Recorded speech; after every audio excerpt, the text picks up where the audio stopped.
Welcome to The Wire. We'll brief the local and international news of the week so that you can be more informed during your busy schedule.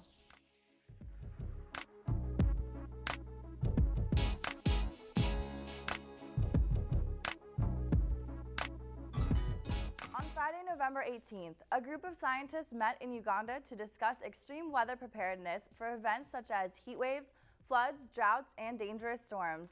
They expect heavier storms in 2012. According to experts, without proper planning, dangerous weather extremes may overwhelm some locations. Jeff Masters of Weather Underground said, "I've been a meteorologist for 30 years, and I've never seen a year like 2011 in terms of extreme weather events." In San Diego, authorities found a 3-foot wide, 480-yard underground tunnel being used for drug trafficking. The tunnel linked Tijuana, Mexico and the United States and was attached to an unmarked warehouse. More than 14.5 tons of marijuana was found, and the drugs had a street value of more than $25 million. According to authorities, it was the third sophisticated cross-border tunnel found in Southern California this year. And this week, the Occupy protests continued around the country. On Monday, November 14th, protesters were cleared out of Zuccotti Park by police after the demonstration turned chaotic. 300 people were arrested in New York City and various other cities on Thursday alone.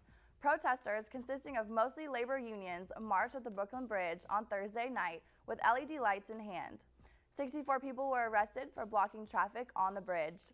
In Los Angeles, 500 marched downtown between the Bank of America Tower and Wells Fargo Plaza, and more than 24 people were arrested. And now, Namrata has an in-depth report on the Occupy movement and college students. The Occupy movement. It started in New York in September, and it has now expanded to the West Coast, reaching Los Angeles, Riverside, and now even Long Beach. We all know the main cause of concern. It's the 99% of Americans protesting against the wealthy 1%. And now the protest has a new angle. Students have come out to protest that their degrees are worthless.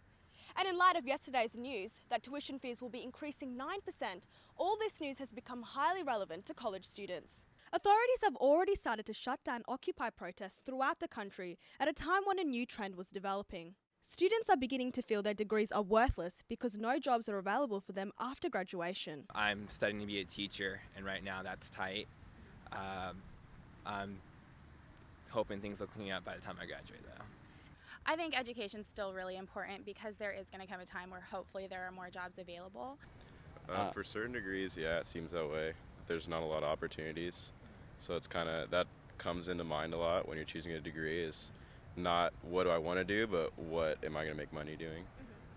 Yeah, I'm just the second year, so I mean, I'm optimistic about the job market, hoping it's going to improve. But for now, I have seen that for my older peers, it is pretty tough out there. Student borrowing has increased because of the increase in tuition for colleges.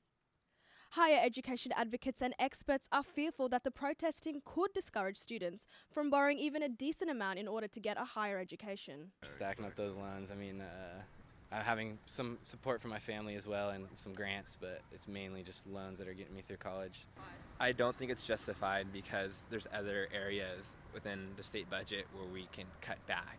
It's not right to cut back on public education because that's where we're going to find our solutions. I work, I go to school, and it's hard for me, thank goodness for financial aid, but you know, who's to say I'm going to get it next year or the year before or the year after that, but I don't agree with it, and I think it's kind of a bad thing. The bottom line is that North America is entangled in a recession crisis and with an overall lack of jobs for graduates, and yesterday's announcement that CSULB will be increasing its fees by 9%.